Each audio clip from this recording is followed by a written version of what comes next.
It's so much easier to be available, to be open, to be non-defensive, to be willing, to be kind.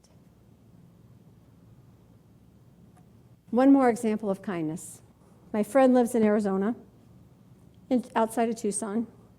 I don't know if you know, but it's really hot in Arizona, especially in the summer. And she rents, but in the place that she rents is part of an HOA, a homeowners association. If you've ever lived in an HOA, they have rules. And they have little fiefdom guards that run around enforcing the rules. Mostly old, cranky, retired people, I found, so don't be that. Okay, so the rule is you have to clear the weeds off your own property, no weeds. Well, that's great, except that in her backyard, there's like a little patio that's covered and then a little flat astroturf place for the dog to play. And then the next street, there's like a hill in her backyard, and then the next street is up there. Well, that hill is covered with stones. Now, mind you, it's not cemented in. It's just stones. It keeps the land stable, which is great, except when there's dirt in between the rocks, guess what happens? The weeds grow. Do you know how hard it is to weed uphill on a rounded surface that you can't really get your feet into? And oh, by the way, did I mention it's hot? So needless to say, the weeds have a tendency to accumulate with people who I don't know, they're raising a child by themselves and they work full time. So last week, her neighbor, whom she knows only to wave when they're both in the driveway at the same time, he comes over and he says, hey, he says, I've got some free time. I can help you with those weeds. And she's like, no, I can do that myself. I thank you so much. I appreciate it. And he says, no.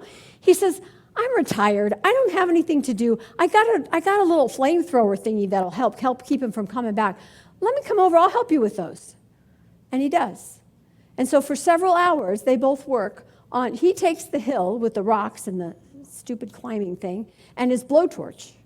And she works on the outside. She lives in a corner house, so of course she gets to do all around the corner too.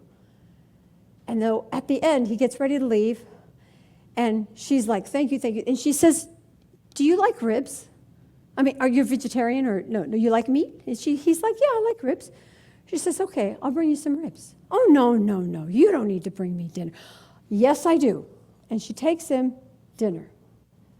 Now, in between, after all of that, they still wave to each other in the driveway. But that's what kindness looks like. She loves to cook. She's a great cook. She shared a meal with him. He had time and tools, and he used them to help someone else. That's what I mean by taking the easy way. Do who you are in the world, and we all will benefit. Parker Palmer says, committing acts of kindness shows us the power we have over ourselves and our choices, and over whether this world is a cruel or a wondrous place to live. Namaste.